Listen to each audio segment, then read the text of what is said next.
next, though we still have a good third of the book to read. And I think Swami Premananda. I don't believe we have covered Swami Premananda yet. Okay?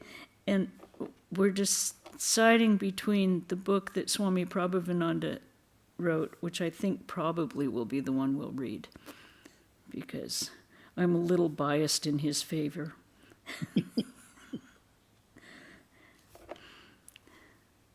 Okay.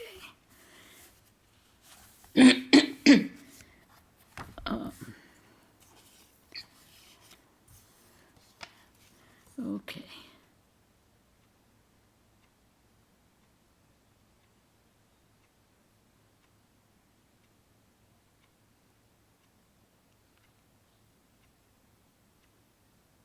Okay. We are on, if any of you has just joined, How a Shepherd Boy Became a Saint, the Life and Teachings of Swami Adbhutananda. We're on chapter 10, which is on page 96, His Passing Away. Toward the end of his life, Latu Maharaj seemed to be gradually withdrawing from the world. He seemed to want to speak with people less and less, and when he spoke, it was generally of higher things. His body, which had once been remarkably strong, was gradually weakened by age and by the effects of years of intense spiritual disciplines and his attitude of indifference toward the physical world. During the last few years of he suffered from seemingly minor physical ailments. Then sometime in the last year of his life, he developed long. During this time, Swami Turiyananda, who was staying at the Ramakrishna Mission Home of Service in Varanasi, would often come to visit him and would sit by him silently for an hour or so. One day, a devotee asked the Swami, "Maharaj, why do you sit there silently like that? Latu Maharaj does not talk to you." The Swami replied, "Latu Maharaj is almost always in deep meditation. How can he talk with me? So I sit in silence for some time and then leave, having enjoyed his holy company." Swami Sardananda also came from Calcutta to visit him. He took the dust of Latu Maharaj's feet and then asked him, "Hello, Sadhu, how are you?" Latu Maharaj replied, "It's troublesome to have a body." Later, another monk asked Swami Sardananda, "Maharaj, why do you make a salutation to Latu Maharaj?" Swami Sardananda replied, "Latu Maharaj came to the Master before any of us. He is the most senior among the monastic disciples. Why shouldn't I salute him?" Latu Maharaj was gradually severing the bonds of human relationships. Many a time, the devotees heard him saying, "I have given up such and such a person's maya." They did not understand what he meant. On being asked, he replied, "Shall I have to carry the burdens of devotees always? At the time that I withdraw my mind from the world, I do not think of them." Thus we see that although he did not formally accept disciples, he would share deeply in the joys and sufferings of others. Latu Maharaj said one day, "There are 3 possible relationships one can have with God: my God, I am God, and I am God's. The last one is best, because it does not tempt pride." Another day, he spoke of Mahavir, Hanuman, the great devotee of Lord Rama. In order to test Mahavir's devotion, Rama once asked him, "How do you think of me?" Mahavir replied, "Lord, while I identify myself with the body, I am thy servant. When I consider myself an individual soul, I am part of thee. And when I look upon myself as the spirit, I am one with thee. This is my firm conviction. Eventually, gangrene developed in the blister again. The doctors operated several times on successive days, but this time unsuccessfully. The disease took its course. In a letter addressed to Miss Josephine MacLeod, dated May 12, 1920, Swami Chetanananda described Latu Maharaj's passing. Josephine MacLeod is known as Tontine in the Vedanta circle. I'm extremely sorry to let you know that Swami Adbhutananda, Latu Maharaj, is now no more. He breathed his last on the 24th of April. His passing away was wonderful. He entered a meditative state from the first moment that he fell ill, and remained absorbed in that state until he gave up his body. He had developed a small blister on his right ankle, which developed into gangrene. All the best local medical help was sought, but to no avail. In 10 days he expired. He showed no signs of pain during his illness, but the wonder of all wonders was that after his death, when his body was placed in a sitting position to conform with some of the funeral rites, we found him looking so beautiful, so serene, and full of peace and bliss. His face beamed with light and an intelligence unspeakable, as if he were taking leave from his friends for the last time, with an exhortation of affectionate benediction. Really, it was a sight for the gods to see. We chanted the name of the Lord for 3 hours and then took his body, decorated with garlands of flowers and sandal paste, in procession to the side of the Ganga. Latu Maharaj entered into eternal peace, and another son of Ramakrishna joins him, making us feel poorer for the irreparable loss. Indeed, we have lost a spiritual giant in the person of Latu Maharaj, whose illiteracy and unsophisticated life helped him most to become what he was, a genuine and ardent devotee of Sri Ramakrishna. Bihari Lal Sakar, who was very devoted to Latu Maharaj, said, "One inevitably gains something by coming in contact with great spiritual personalities. And whoever had the good fortune to come in contact with Latu Maharaj received something tangible. His company was uplifting. Even among thousands of monks, it is difficult to single out a soul whose life is so completely dedicated to God and who is such an example of renunciation and purity. In the divine play of Sri Ramakrishna, Latu Maharaj took the same vital role as was played by Mahavir in the great epic, the Ramayana. Latu Maharaj was a renunciate and an austere soul from birth. He associated freely with the householder devotees, but he had no personal attachment for anyone in this world. As a swan sits on the water, but the water does not wet its feathers, so Latu Maharaj lived in this world, but worldliness could never contaminate him.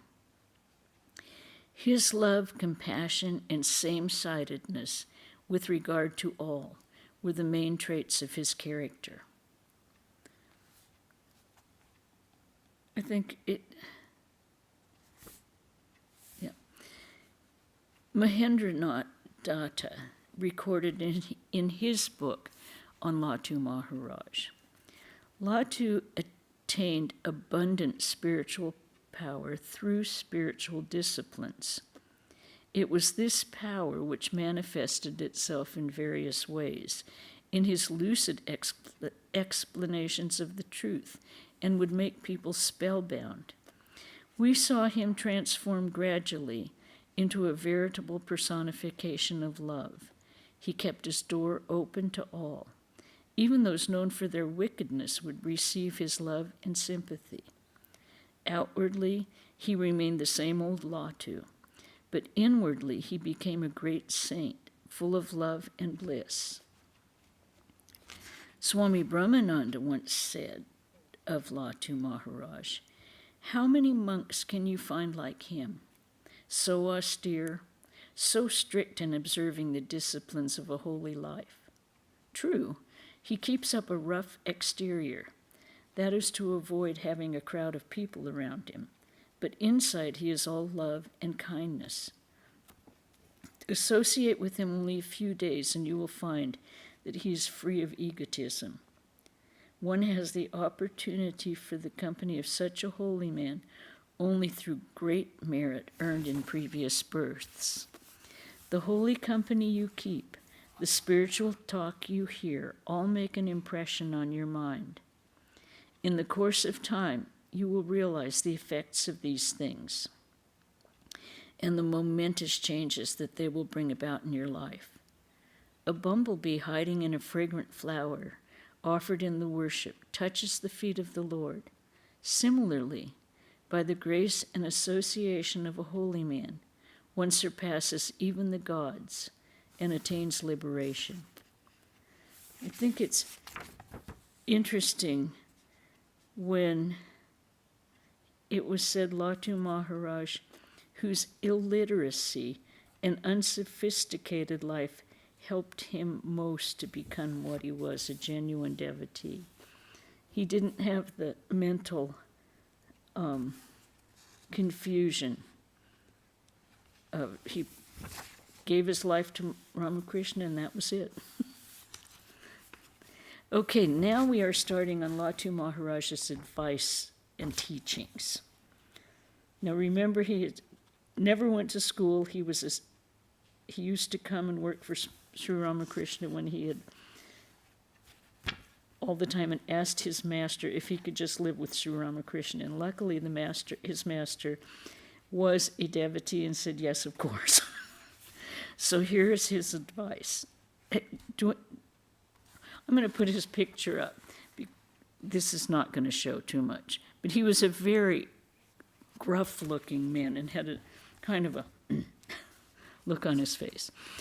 Advice to a devotee. Bihari Lal Sakar. Maharaj, why are there so many ups and downs in the mind of a householder? Latu, because the mind of a householder is too involved with worldly objects. Sometimes it goes up as a result of spiritual practices, but it falls back again. The master used to say, if one ties a rope with a brick at the end of it to the tail of a mongoose, it will be able to climb a wall only as far as the loose rope permits him, but no further, because of the weight of the brick. Likewise, the mind of a householder may move toward God, but the weight of worldly objects pulls it back. To keep the mind always in God is a great tapasya. Such a mind does not fluctuate between high and low. A thread with stray fibers cannot pass through the eye of a needle. Similarly, a mind with desires cannot be absorbed in God. When a man's mind becomes fully concentrated on God, he enjoys the bliss of the Atman. But this is very difficult in the householder's life. Disease, sorrow, enjoyment, desire, all these are constant companions of the householder. Also, physical lethargy and mental restlessness. In addition to these, if the man doubts the existence of God, there is no hope of his getting liberation. Often you will find that worldly people are busy with their families, their children, and other mundane matters, but they have no inclination to think about God. Such distracted minds cannot make progress in spiritual life. Bihari Babu. Then should we give up family life and call on God only? Latu Maharaj.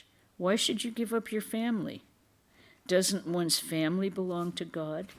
Therefore, call on him who is the real head of the family. One will have to do one's duty in this world. How can you escape it? Wherever you go, the world will follow you. Does it exist outside us? No, everything is in our own minds. If your mind desires enjoyment, you will seek enjoyment even in the forest. And if you don't have the desire for sense objects, you will not want them even if you are surrounded by them. Whether you live in a household or in the forest, you must call on God. Otherwise, all is in vain. Brother Turiyananda used to say, "Only a fool thinks that he will take his bath in the ocean after the waves have subsided." Do you think he will ever take his bath? The waves of the ocean will never stop. He will never get his bath, even if he waits his whole life. So I say, wherever you may be, whatever your mental condition, dive deep in the name of God. He who can do this will attain the highest. On the other hand, a man who decides to solve all his problems before he calls on God will never reach the goal. For as long as you have a body, you must experience disease, sorrow, fear, pain, and suffering. It is troublesome to have a body. Anyone who wants to escape from all these troubles will have to hold on to God. God is Satchidananda, absolute existence, knowledge, and bliss. His bliss removes all suffering. A devotee. Maharaj, please tell us about the bliss of Brahman. Latu Maharaj. You see that bliss cannot be compared with any joy you may find in this world. It is inexpressible. Worldly happiness is a product of Maya. Maya operates within the three states, waking, dreaming, and dreamless sleep. But beyond those three is another realm, Turiya, which is extremely difficult to reach. The bliss of that realm is free from Maya. You know how sweet is the joy within Maya. Ordinary people are enchanted by it. They do not even think for a moment how immensely sweeter is God, whose Maya is so sweet. A devotee. Maharaj, why do you say that Maya's so-called joy is sweet? It is nothing but scorching flames. Latu Maharaj. But you see, most people love that burning sensation. On another occasion, Latu Maharaj said, "Nothing in this world is valuable except bliss." Do you know why people want money, property, wife, children? Because they think they will get physical and mental happiness from them. So they are ready to work day and night for them. If they would divert that energy toward God, they could get the permanent, genuine bliss of Satchidananda instead of the transitory happiness of the world. Okay. Next little section is on surrender, and we all know that's very difficult. Latu Maharaj, you speak about dependence on God so superficially. If you do not get any response after calling on God for a couple of days, you follow your own way according to your mood, as if you understood the situation better than He. Surrendering oneself to God means that one should move at His command. Do not do anything without His command, even if it means a great loss for you. Do not stray from that. Only when you have attained this state can you say that you have truly surrendered yourself to God. Brother Vivekananda used to say, "If I cannot get Rama, shall I live with Shama?" That's, if I can't get God, should I live in the world? It is necessary. Let this life be spent, if necessary, let this life be spent in vain for Sri Ramakrishna. See how he surrendered himself to the Master. He was ready at any moment to give up his life for the Lord over the smallest thing. This is the way one should hold on to the Master. Only then can he guide you in the right direction. A devotee. Maharaj, why do we not have that kind of dependence on God? Latu, it is because you value your intellect and ego more than God. You are not ready to wait for his command, and moreover, you lose patience in a minute. Well, we never said that he wasn't straightforward in his advice. On feelings for others, only a poor man can love the poor. A rich man cannot feel the sufferings of the poor. For no one can understand the sufferings of others unless he has undergone the same suffering. Brother Vivekananda told Turiyananda, "Brother, I do not know exactly what I have gained by leading this monk's life, but one thing is certain. This," and he pointed to his heart, "has expanded enormously. If the desire to do charitable works arises in the mind of a rich man, it shows that his heart has started to feel for the poor. God tests a man by making him wealthy, and that is a hard test to pass. Tests devised by men are easy to pass, but divine tests are very difficult. God may give plenty of riches to one man, and so delude him by Maya that he will never in his life desire to be charitable. Again, God may give a generous heart to another person, but not give him much money. Blessed indeed are those who are rich yet feel for the poor. Money brings vanity. The more egotistic a man is, the further he is from God, and thus the poorer he is. Do not measure the poverty of a man by his possessions. The real measure is how far he is from God. The nearer to the Lord, the richer the man. The more forgetful of the Lord, the poorer and unhappier he is." Okay, we'll read on lust. Devotee, how can one overcome lust? Latu Maharaj, keep a picture of Sri Ramakrishna with you. Whenever lustful feelings arise, you should look at the picture intently. You will find that the senses will gradually be gathered in and the mind will be freed from lust. Attitude towards women. Once Latu Maharaj told a group of men devotees, "Some men abuse women, but you should never raise your hand against them.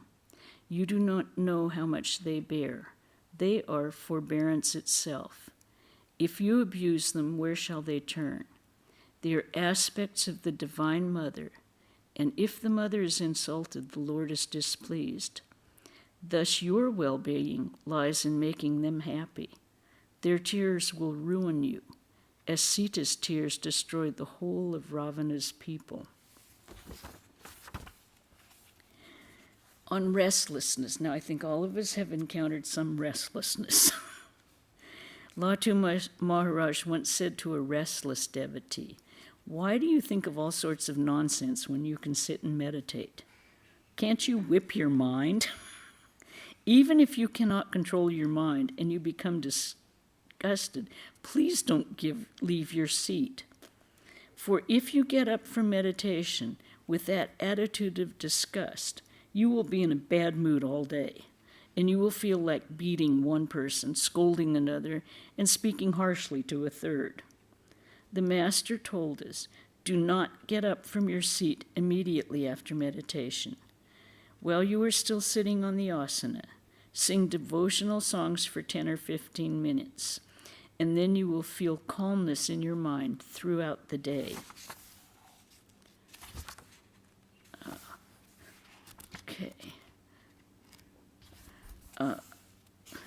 Desires and sense objects. We all have encountered those too. Latu Maharaj. Worldly desires have taken up permanent residence in the mind. Sometimes they float on the surface of the mind, and sometimes they are so hidden that it seems they do not even exist. But the closer you are to God, the more you will see the knots of desire hidden in the mind. The more your body and mind are purified, the more dirt and dross, which have accumulated during thousands of lives, will be stirred up and will challenge your spirituality. The energy generated by spiritual disciplines forces the impurities to leave the mind, their fort. How can they cope against the power of the Lord's name?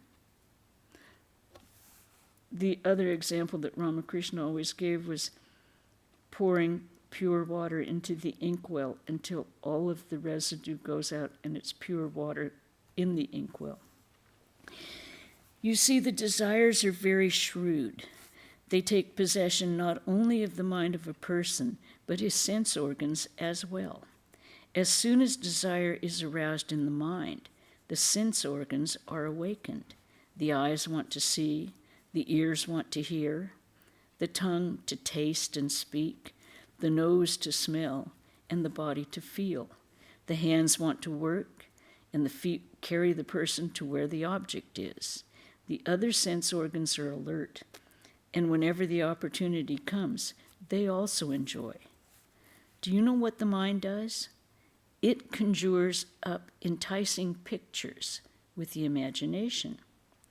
The imagination is man's worst enemy, his greatest tempter, for it creates beautiful pictures of sense pleasures and nearly destroys man's conscience.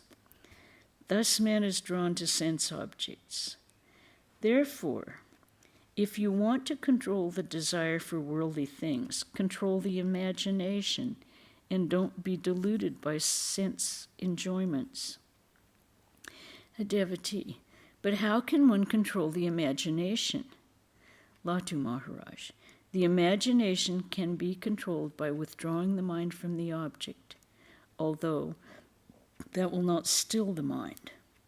Sri Ramakrishna said that 3 things are necessary in the process of perception. The object of perception, the sense organ, and the mind. Perception of the object is not possible if one of these 3 is missing. So if you can eliminate one of them, the mind will not be able to cognize. It is hard to eliminate the objects of perception. They come and go. We have to encounter them always. How can one live and avoid sense objects? So long as you can avoid these sense objects, your self-control may be intact. But as soon as you come near them, again, you will find yourself deluded by their attraction. So instead, try to withdraw either the sense organ or the mind from the object. Then automatically, the object will not be perceived.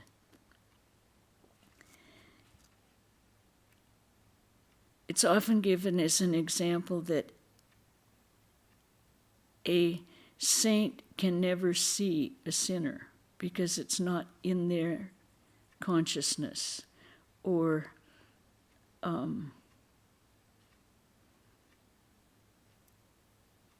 like Holy Mother, she could never see anything but the Lord in every single person that came, because that's who she was.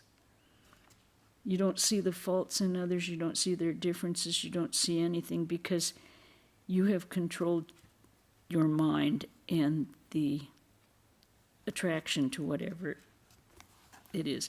The nature of the mind can be changed by chanting the name of the Lord. Gradually, desires and doubts cease, and the mind dissolves into its causality. Then there's none to think or imagine. Waves of desire in the mind show that the mind is active. The mind becomes pure only when it becomes waveless. The power of God descends on the pure mind, and only then does one realize the self. And we're going to stop there for this evening. Next Wednesday, we will be on overcoming discouragement. We have a couple of announcements to make. Next Sunday, Swami Abhutananda will be speaking on what is divine love. We'll have the gospel class at 5 o'clock on Zoom and in the temple on Saturday before. And that will be the extent of our announcements for then. We will be having a visiting, Swami Yogatmananda will be visiting in the next month, so we'll be having a retreat, and we'll announce that when we get the complete information. But save one weekend in, isn't it next month, Durga? Yeah, 24th?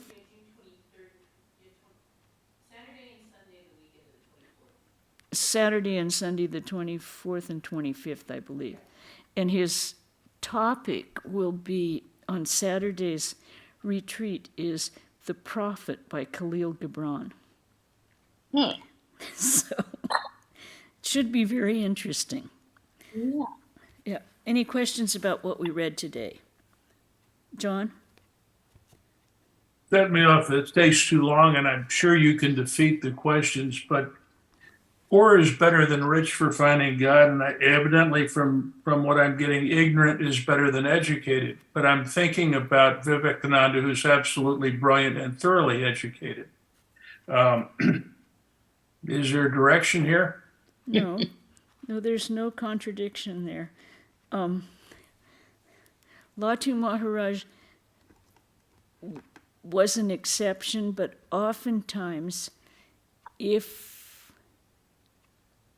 anyone becomes very attached to their education and intellect, then they are unable to recognize the spiritual teachings when they're given. As they say many, many times, you can read, in fact, and we're going to talk about it, higher knowledge and lower knowledge are discussed in the Vedas. Lower knowledge is all of the Vedas, all of the books, all of the scriptures, the Gita, rites, and rituals. Higher knowledge is realization. So if you are distracted by the lower knowledge or get involved in, as Ramakrishna said, counting the leaves instead of eating the mangoes when you go to the grove, it'll just take longer to realize God. Sounds like a good explanation, which I like, but I'm wondering also, I cannot imagine that imagination is bad. Well, there's two different things. Swami Chetanananda used to say, today's imagination is tomorrow's realization, but you have to have control of the imagination and direct it to God if you want God realization or liberation or freedom. Makes sense to me. Thank you. Yeah. So that each thing, nothing is Latu says, don't let the uncontrolled imagination run. That leads you astray. But the controlled imagination, which is reliving experiences with holy people, concentrating on the life of, if you have a chosen ideal, the life of the chosen ideal, or the concept of truth, and taking it to its ultimate knowledge, what it really is and what it entails, then those imaginations lead you towards realization. Thinking about,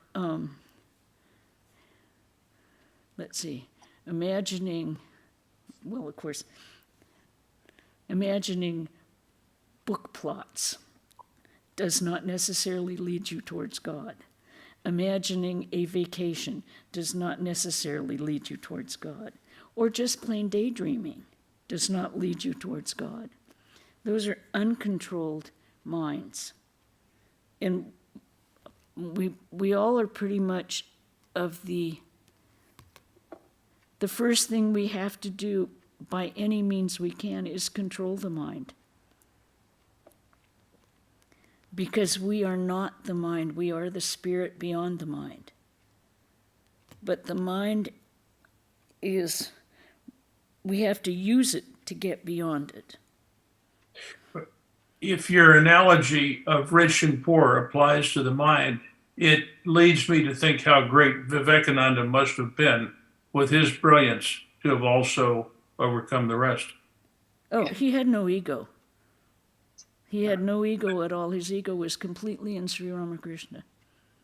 As he said, he did nothing. It was all Sri Ramakrishna and Holy Mother that were using him. There was no ego involved there. And that is a very controlled mind. Because 99% of the people in the world, our egos are involved. Even when we say we aren't. We feel the pinch if someone criticizes something about us or doesn't quite agree with our stand. We feel the pinch of ego. And that's what keeps us from God realization. And until we can get past that, to that point where that Latu talked about, complete surrender. Whatever comes my way is God. Whatever comes my way is the Lord. Be it painful, be it pleasurable, it is God. And that's the ultimate in experience and realizing God. This is a very difficult thing to do because we all keep that tiny bit of control where we think we can. Well, even Swamiji said it, but he said it kind of jokingly. He said, well, if I had been in charge, I might have made a better world. But he took, when you read what he did in coming to America, you understand how he had total and absolute surrender to the Lord and knew he would be taken care of. Any other questions? We're kind of running over time, but it's good to have you all here. Okay. Om Shanti, Shanti, Shanti. Hari Om Tat Sat Sri Ramakrishna Arpanamastu. John, thank you for asking the questions. And by the way, I'm not lusting for my vacation. I like where I am. It doesn't matter. Okay. All right. We'll see you